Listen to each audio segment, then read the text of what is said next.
buenas noches, bienvenidos a Pasando Revista, el programa de política y coyuntura de la Mula. Esta semana hemos tenido solamente una emisión, la del día de hoy. El martes no pudimos estar por motivos del fútbol. El día de hoy se ha creado la comisión investigadora que va a tener que ver todos los casos de corrupción vinculados al gobierno de Alan García. La comisión está integrada por 3 parlamentarios de Gana Perú, 2 del Fujimorismo, 1 de Alianza Parlamentaria y 1 de Alianza por el Gran Cambio. Ha quedado fuera Heriberto Benítez y Concertación Parlamentaria, por propia decisión, decidió no participar en la comisión.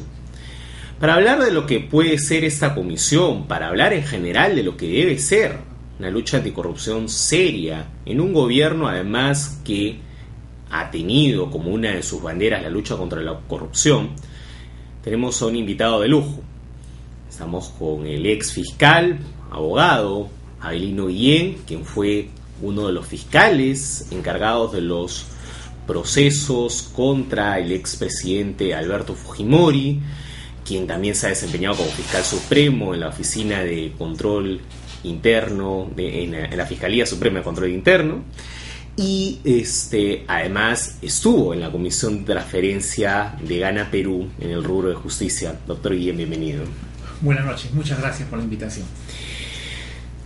Preguntarle en principio por esta comisión que se acaba de crear. Usted viene desde el ámbito fiscal, usted viene más que toda la práctica del Ministerio Público, y quisiera ver un poco cómo desde el otro lado, del lado del Ministerio Público, que es quien recibe finalmente el material que se produce en el Congreso, ¿cuáles son los atributos que debe tener una comisión investigadora para que pueda funcionar adecuadamente y los fiscales, al momento ya de realizar una acusación y después llevar el juicio, puedan llevar a cabo un buen proceso?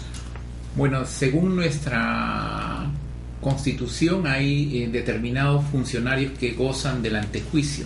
En tal sentido, la investigación que se tiene que realizar es a nivel del Congreso de la República.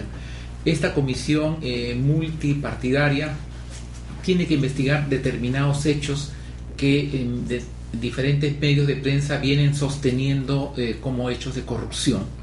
En tal sentido, yo creo que cumpliendo una de las funciones fundamentales del Congreso de la República, esto es la fiscalización, la investigación de hechos presumiblemente punibles, el Congreso de la República tiene que hacer una investigación seria, objetiva y imparcial. En tal sentido, esa investigación va a servir para que se dicte una resolución legislativa, si es el caso, disponiendo el ejercicio de la acción penal contra determinados funcionarios comprendidos en el artículo 99 de la Constitución.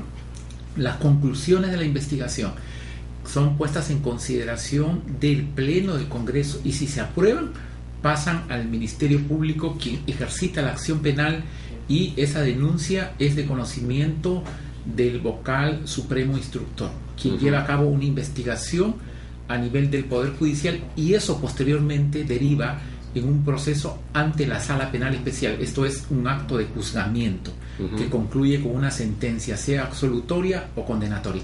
En tal sentido, esta formación de esta comisión multipartidaria es un primer paso y era una exigencia de la ciudadanía que el Congreso de la República cumpla con esta función, esta obligación, este mandato constitucional. Esto es investigar hechos que se sostiene que han cometido o habrían incurrido altos funcionarios de la República.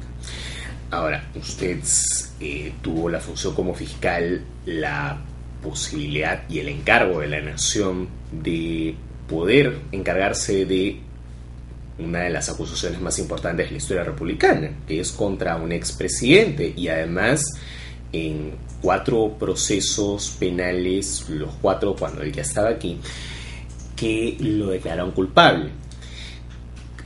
Los elementos de las comisiones investigadoras del Congreso, ¿cuánto ayudaron a construir los casos en el caso de Alberto Fujimori? En el caso de Alberto Fujimori tuvieron una labor importante, hicieron un paso inicial, pero no fue lo que hubiéramos esperado. Esto se logró completar durante la investigación a nivel judicial. El Ministerio Público y sobre todo la parte civil desarrollaron una activa participación durante los procesos que se siguieron al señor Alberto Fujimori. Es así que en los 4 procesos que se le ha seguido concluyeron con sentencia condenatoria. Es importante que el Congreso de la República inicie una investigación lo más exhaustiva posible, pero tiene que ser seria, muy objetiva, imparcial y reunir la mayor cantidad de elementos probatorios. Lo que tiene que hacer la comisión multipartidaria es investigar determinados hechos. No se tiene que convertir en una comisión que va a perseguir determinados líderes políticos, sino se desnaturaliza la misión. Lo que se tiene que investigar es determinados hechos y ver si tienen o no un componente penal.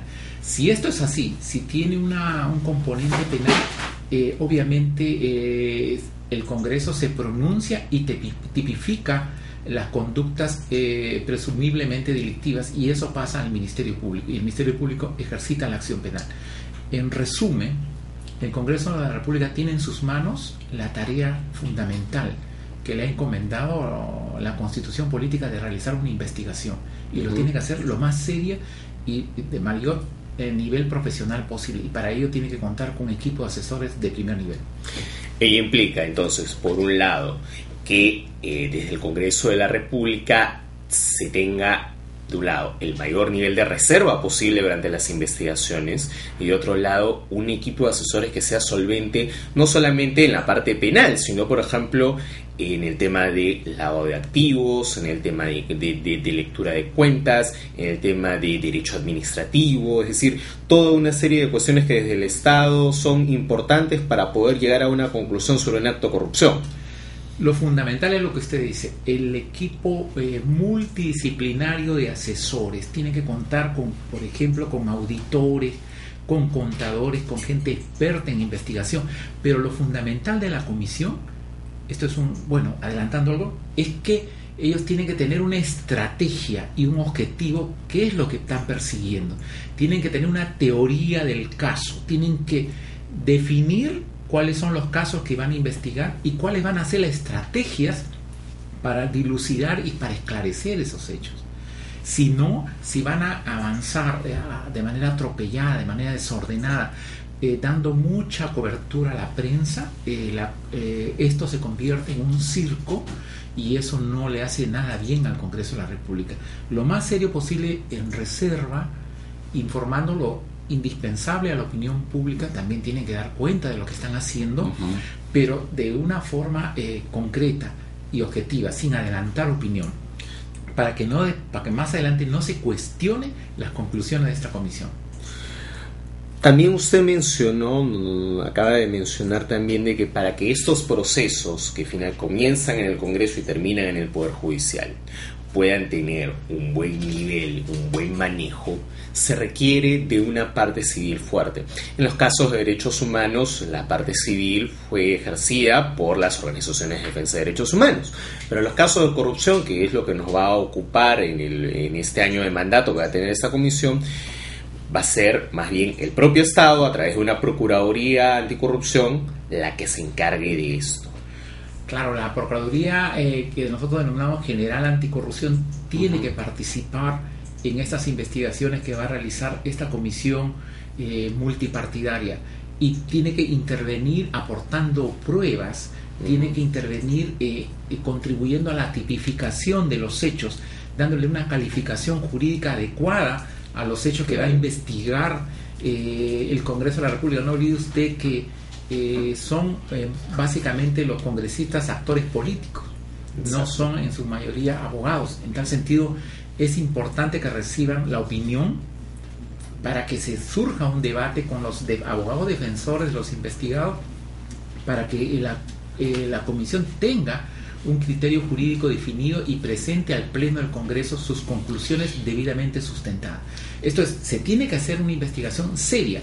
Este es un reto para el país, demostrar nuevamente al mundo que se puede investigar hechos que se sostiene que son delictivos de manera absolutamente imparcial, de manera objetiva y con profesionalismo. Eso es lo fundamental. Es un reto que tiene que asumir el Congreso de la República.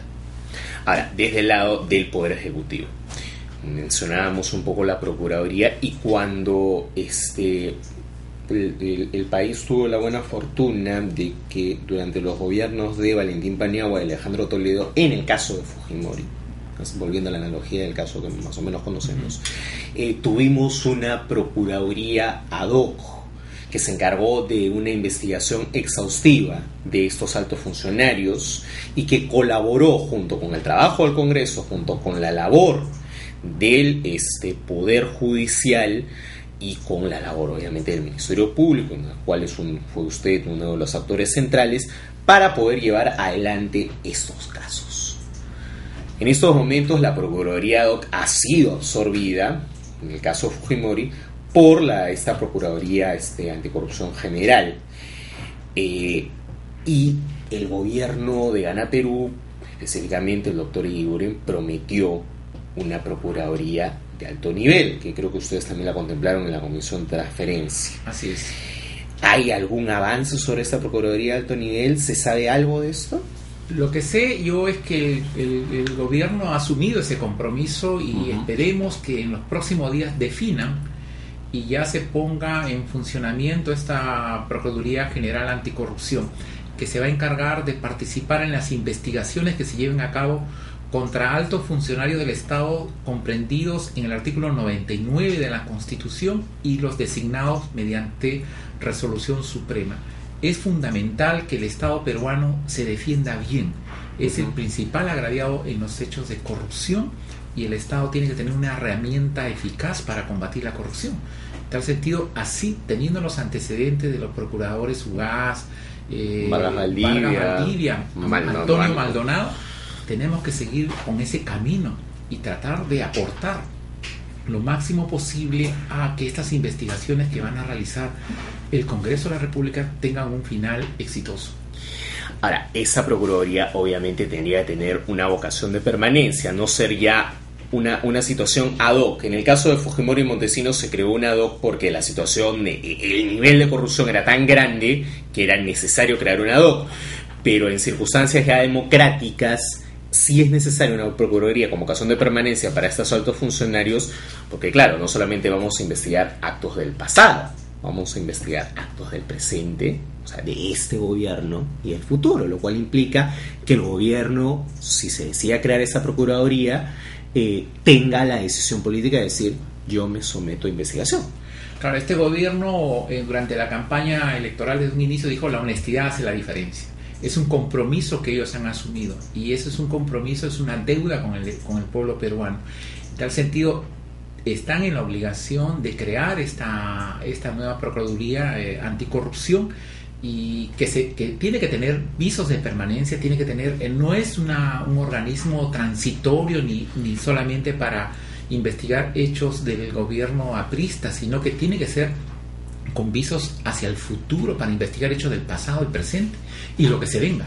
Entonces eso es lo que y tiene que contar con el máximo apoyo y tiene que ser expresión de voluntad política de este gobierno, expresión de que en esta oportunidad el combate a la corrupción va en serio, que es un tema que es una exigencia, es un clamor de la ciudadanía. Ayer en la movilización de la CGTP, los principales lemas exigían una posición frontal contra la corrupción. Fue una exigencia de los que se movilizaron ayer a nivel nacional. Y no solamente es una exigencia, claro, de los que se movilizan. Cuando la gente le consultan en una encuesta de opinión pública, o le consultan en la radio, o le consultan en algún medio de comunicación como este incluso, el tema de la corrupción junto con el de la inseguridad ciudadana es el que aparece en primer lugar. Claro, es el principal problema del país junto con la delincuencia. La corrupción desde hace varios años es el principal problema del país, y lo increíble es que a pesar de ser el principal problema del país, por ejemplo en el quinquenio aprista, ese tema no estuvo en agenda, y más bien lo que se hizo de manera sistemática fue desmantelar a las procuradurías anticorrupción, debilitar de manera intencional todo el sistema de defensa del Estado. Politizarlo además. Es gravísimo. Se metió mucha gente del partido aprista que están en las procuradurías. Eso tiene que cambiar. Esa es tarea del ministro de Justicia. O por último, si van a meter gente al partido, pues metan a gente con buenos antecedentes. Por ejemplo, citemos un ejemplo, el Consejo de Defensa Judicial del Estado en una primera etapa en el gobierno de García estuvo dirigido por el señor Moisés Tambini del Valle, y el señor Moisés Tambini del Valle, que después fue embajador en Costa Rica, no tenía precisamente los antecedentes como para involucrarse en casos de corrupción. Así es. Lo que se tiene que hacer es nombrar a gente, me parece, independiente, que represente los intereses del Estado. En tal sentido, este es un compromiso que ha asumido este régimen y espero que cumpla a la mayor brevedad con este compromiso que ha asumido con el pueblo peruano. La corrupción es un tema que está pendiente. Nunca en el país se ha dado un enfrentamiento, una política integral para enfrentar la corrupción. Uh-huh. Lo que siempre hemos hecho es reaccionar ante hechos de corrupción. Cuando la prensa denuncia un grave hecho de corrupción, por ejemplo, caso Cofopri, etcétera, lo que hace el Estado peruano es reaccionar con virulencia y a las 2 semanas ese tema queda en el olvido. Queda en el olvido. Por ejemplo, esta semana supimos que en el caso Cofopri, que se había prometido que la adjudicación iba a quedar nula. Puede haber quedado nula en el papel, pero la inscripción de la anulación de la adjudicación al señor Osvaldo Chauja, que era el beneficiario final de todo ese chanchullo, no se ha inscrito hasta el momento. Así es, o sea, eso ha quedado en el olvido y ese es un informe que acaba de sacar la prensa. Exacto. Entonces, la periodista, creo, Rosa María Palacio, sí, con Daniel Llovera, han sacado un informe en ese sentido. Ese es el problema en el país. Graves hechos de corrupción, los periodistas cumplen con su misión, difunden ese hecho, en los políticos reaccionan, exigen mano dura, mano firme, y a las 2 semanas ese hecho queda en el olvido y en los meses nadie se acuerda de ese tema. Y todos los días surgen nuevos hechos de corrupción y no existe equipo para enfrentar eso. Por ejemplo, el caso de los congresistas. En estos días, en estas últimas semanas, hemos tenido congresistas que hemos conocido que tenían investigaciones pendientes y a otros en el camino se le han ido encontrando cosas. Hoy, por ejemplo, el diario El Comercio denunció que una congresista del partido de gobierno tenía una compañía de cable que lo que hacía era coger canales de otras compañías de cable que estaban en exclusividad con las mismas y los ofrecía como parte de su paquete. Y es no solamente un atentado contra el derecho de propiedad intelectual, sino que incluso, según el reporte del Comercio, podría ser hasta calificado de una figura especial de hurto agravado que existe en el artículo 186, 186A del Código Penal. Así es, y es un hecho gravísimo. Yo creo que ya la opinión pública está harta de tanta denuncia contra los congresistas. El Congreso tiene que tomar decisiones drásticas en relación a esto. Yo creo que acá la Fiscalía tiene que también iniciar las investigaciones a la mayor brevedad. No es posible que todos los días los medios de prensa pongan en conocimiento graves hechos que lindan con conductas delictivas. Y acá tiene que haber una reacción y el Congreso tiene que, de alguna manera, tomar medidas drásticas que sean un ejemplo para que en lo sucesivo no estemos eligiendo e ingresen al Congreso gente que tiene problemas con la justicia. Ese es un pésimo mensaje para la sociedad y eso es responsabilidad también de los partidos políticos. No es posible que los partidos políticos ofrezcan un catálogo de candidatos y a los electores se elijan a determinados candidatos y luego nos vemos con la sorpresa que tienen una serie de problemas con la justicia, una serie de hechos que se les atribuye. Eso tiene que concluir. Tenemos que retornar a una elección donde estén congresistas que verdaderamente representen al país y que sean un ejemplo, que lleguen al Congreso para servir, no para servirse del poder. Es curioso, estos congresistas que son en su mayoría de provincias, no de Lima, llegan al Congreso gracias a que tienen la capacidad económica, porque son empresarios, de algunos de mejor reputación que otros, pero tienen la capacidad económica como para prácticamente comprar la curul, hacer la campaña ellos solos, que no les cueste nada al partido, y ese es básicamente su boleto de entrada. Ya después le revisan el currículum y si no tienen un juicio lo suficientemente vergonzoso como para no ponerlo, hablando de asesinato, de violación o alguna cosa de esas, lo ponen. Si no, por ejemplo, lo que pasó con la lista fujimorista, el Diario de la República durante 2 meses les estuvo sacando cosas y tuvieron que terminar depurando y sacando un montón de gente. Claro, ahí lo que tiene que hacer, en principio yo no estoy de acuerdo, se tiene que discutir mucho con esto del voto preferencial. Acá he leído en algunos medios que inclusive algunos candidatos invierten en la campaña congresal 1 millón de soles, sumas muy fuertes.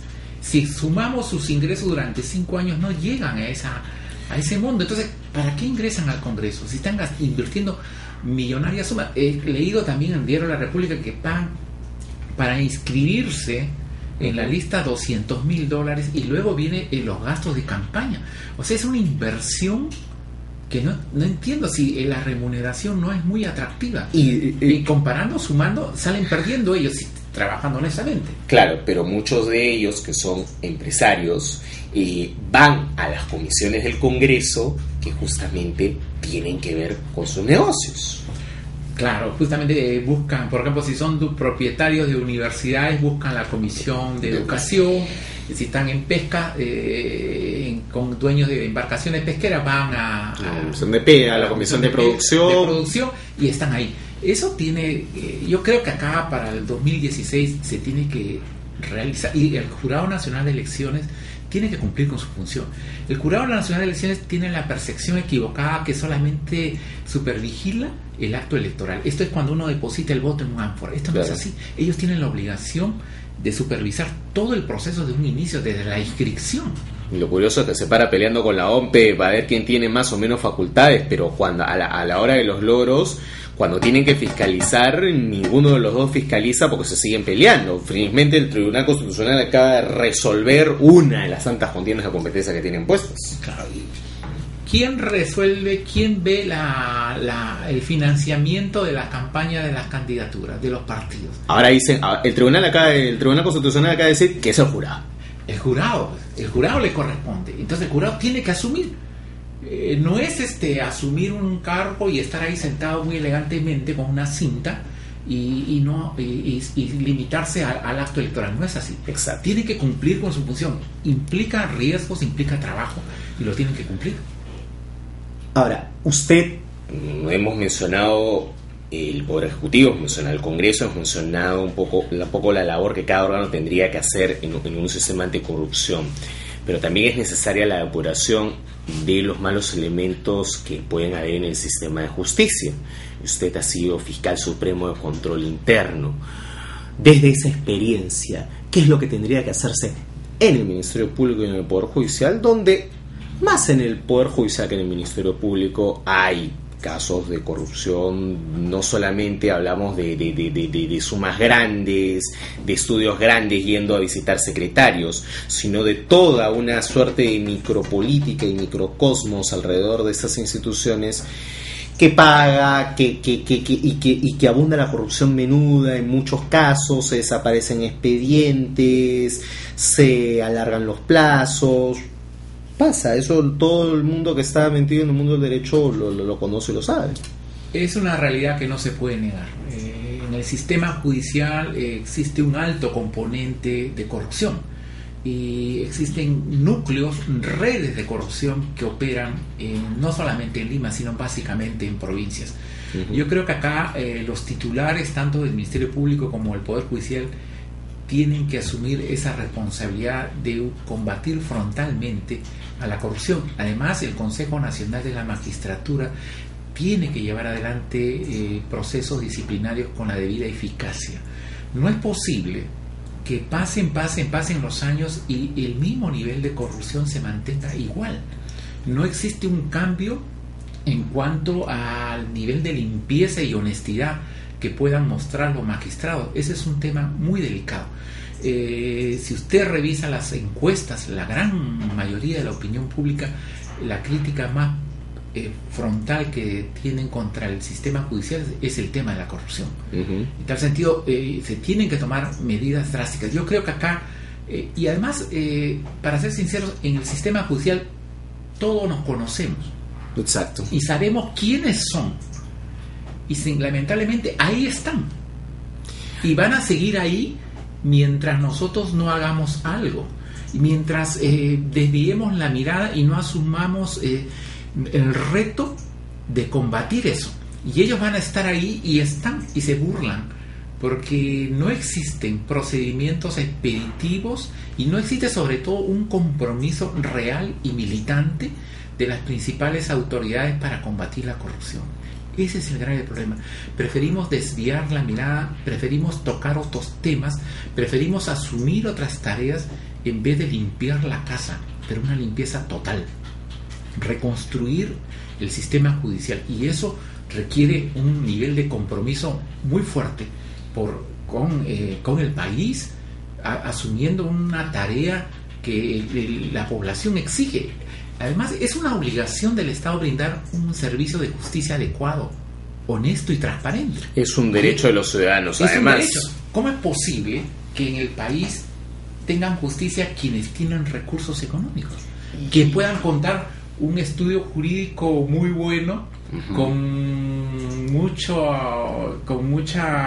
capacidad de organización, un estudio carísimo.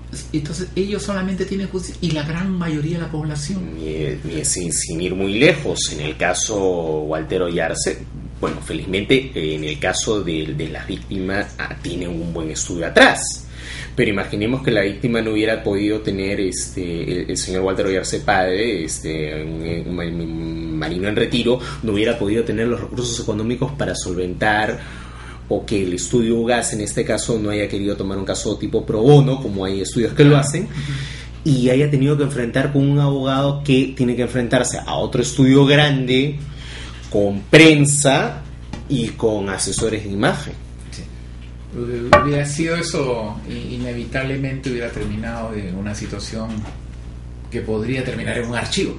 Pero felizmente, en el caso Oyarse, de este joven que fue asesinado, tiene una excelente defensa, tiene un buen estudio jurídico que está discutiendo jurídicamente, debatiendo jurídicamente. Y ha habido además y esto hay que mencionarlo, así como mencionamos cuando las instituciones lo hacen mal, creo que hay que mencionar cuando las instituciones lo hacen bien. El Ministerio Público tuvo una actuación, en este caso, por lo menos durante esa primera etapa, formidable. Muy rápida, muy expeditiva y muy concreta. Tuvo una reacción muy rápida y demuestra que cuando hay la predisposición y el deseo de hacer las cosas bien, se pueden hacer. Y se hicieron así. Entonces, ¿por qué no tener ese mismo tipo de comportamiento en todos los casos? ¿Por qué solamente en determinados casos emblemáticos? ¿Por qué no actuar con esa misma predisposición, con esa misma entrega en todos los casos? En tal sentido, lo que tiene que hacer el Estado es invertir en justicia. No es posible que existan tan pocos jueces, tan pocos fiscales. Y un personal que está a cargo de ustedes, que es el personal auxiliar, que esté tan mal remunerado, que no tenga posibilidades de ascenso, que no vea posibilidades de tener una carrera dentro del sistema, y que es finalmente el personal que termina siendo captado por las redes de corrupción. Y son los primeros, como dice Harris Mujica, son los anillos de corrupción que se forman y son parte del engranaje. Y se conectan con los estudios jurídicos y con algunos malos magistrados. Y ese es el círculo de corrupción que viene funcionando en el país de hace décadas. Y no hay forma de romper eso. Entonces tenemos que tratar de romper eso. No existe motivación para los empleados. No es posible que un empleado que trabaja 10, 12 horas diarias gane 1.200, 1.500 soles. No es posible. ¿Cómo puede sostener a su familia con ese dinero? ¿Cómo puede ser además, cómo puede tener la capacitación, cómo puede tener además la seguridad del caso? Porque ven casos delicados, Se nos acaba el tiempo y quiero terminar con una pregunta. Desviándonos un minuto de los casos de corrupción. Usted llevó adelante junto con el actual fiscal de la Nación, el fiscal Peláez, el juicio más importante del país. fue el caso del señor Fujimori por casos de derechos humanos, que le ha costado 25 años, que ha sido ratificado, que el Tribunal Constitucional ha ratificado. Ha sido un proceso modelo, impecable, en muchos sentidos, tanto por la forma como se resolvió, como la forma en cómo se trabajó desde el Ministerio Público, desde el Poder Judicial, fundamentalmente. Y sin embargo, uno ve otros casos de violaciones de derechos humanos donde la actuación del Ministerio Público y del Poder Judicial no es la mejor. Acabamos de ver el caso Indalecio Pomatanta, donde se trata de un chico de 17 años quemado vivo, cuyos padres durante 16 años están batallando para conseguir justicia, y al único acusado que lo declaran culpable le rebajan la pena por debajo del mínimo legal. Sí. Y con unos argumentos que uno francamente dice, estos deberían ser agravantes, porque decir que su formación en el FOES deshumanizó al acusado es algo que justamente usted empleó en el caso de Fujimori y del Grupo Colina para más bien agravar la conducta de Fujimori y de los miembros del Grupo Colina.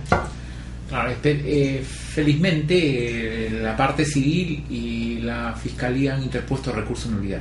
Yo tengo la esperanza que en la instancia suprema esta sentencia se revierta y se le imponga a estos acusados la sanción que se merecen. Lamentablemente, después de las 4 sentencias condenatorias contra Alberto Fujimori, no conozco de otras sentencias dictadas con esa misma magnitud.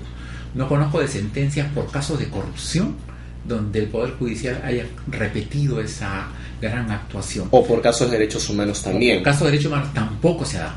Y eso es lamentable. En el caso de los procesos que se siguieron a Alberto Fujimori, yo he intervenido en los últimos 14 años en todos los procesos de corrupción que se siguieron con toda esta red. Y no se necesitó de ningún sol más para conseguir este resultado. Fue solamente expresión de voluntad, decisión del Poder Judicial y del Ministerio Público de cumplir con la misión que le ha dado la sociedad peruana, de demostrarle al país y al mundo que un expresidente puede ser juzgado de manera independiente, con total transparencia y con objetividad.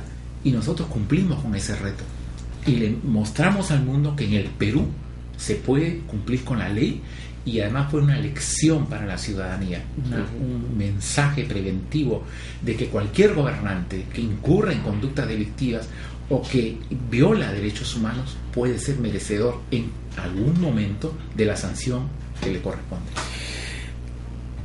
Y siguiendo esa experiencia, y con esto concluyo, ¿por qué en el Ministerio Público y en el Poder Judicial no se siguió una metodología similar de investigación y de proceso? Porque claro, tenemos ya las sentencias de Fujimori, por ejemplo, en los casos de derechos humanos tenemos todo un desarrollo sobre el nivel probatorio, sobre todas las pruebas que se pueden valorar en un proceso por derechos humanos, y la Sala Penal Nacional, que es la encargada de seguir casos como el proceso Pomatanta, no tienen los mismos criterios que la sala que presidió el actual presidente del Poder Judicial, o las investigaciones no siguen los mismos procesos que el doctor Peláez y usted siguieron para establecer la culpabilidad de Fujimori en procesos similares donde se tiene que probar una cadena de mando.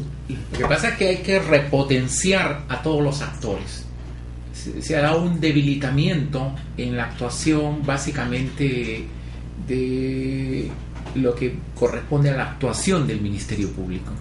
Ahí hay que reforzar de manera sustancial los equipos de fiscales que intervienen en este tipo de procesos.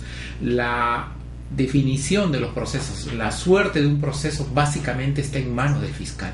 Si el fiscal realiza una actuación importante, si reúne los elementos probatorios para fundamentar su posición, si desarrolla una adecuada estrategia del caso, si tiene una teoría, si maneja bien los elementos jurídicos, va a convencer al tribunal y la suerte del acusado va a ser inexorable. Y por otro lado, con la actuación de la parte civil y de los procuradores, se puede lograr convencer a los jueces. Y lo que se tiene que asumir es que los jueces tienen que entender que forman parte de la sociedad y que están comprometidos con el destino de la sociedad. No es que los jueces estén buscando cualquier error o cualquier resquicio para dictar una sentencia absolutoria. Los jueces tienen que estar comprometidos con la comisión de un hecho delictivo, tienen que involucrarse con el tema. Un hecho grave de corrupción, una violación de un derecho humano, compromete y golpea a toda la sociedad. Yo no digo que el juez se parcialice, pero tiene que ver con ojos humanos, tiene que sensibilizarse y tiene que asumir que muchas veces algunos testigos, algunas pruebas no tienen la misma magnitud en todos los casos, y tienen que seguir además la posición que ha fijado la sala del doctor César San Martín. Su sentencia para mí es un libro, una enseñanza permanente para todos los magistrados, cómo se debe sobre todo manejar el tema probatorio, que es lo fundamental. Y en ese sentido, los jueces tienen un compromiso con la sociedad y no lo pueden eludir. Tienen que contribuir ellos a que en el Perú no exista impunidad. Y hechos como el caso de la sentencia de Indalecio demuestran que lamentablemente siguen dándose focos de impunidad, y eso genera desazón y desconfianza de la población en la justicia. Es un mensaje final con el cual me ha gustado terminar esta conversación con usted. O sea, la impunidad no tiene que ser lo predominante en un sistema de justicia, no puede ser lo predominante en un Estado de Derecho. Finalmente, un Estado de Derecho es al servicio de los ciudadanos. Finalmente, un sistema de justicia no solamente garantiza nuestros derechos, fundamentalmente, si que lo quieren ver desde un punto de vista económico, garantizan las inversiones también. O sea, es fundamental.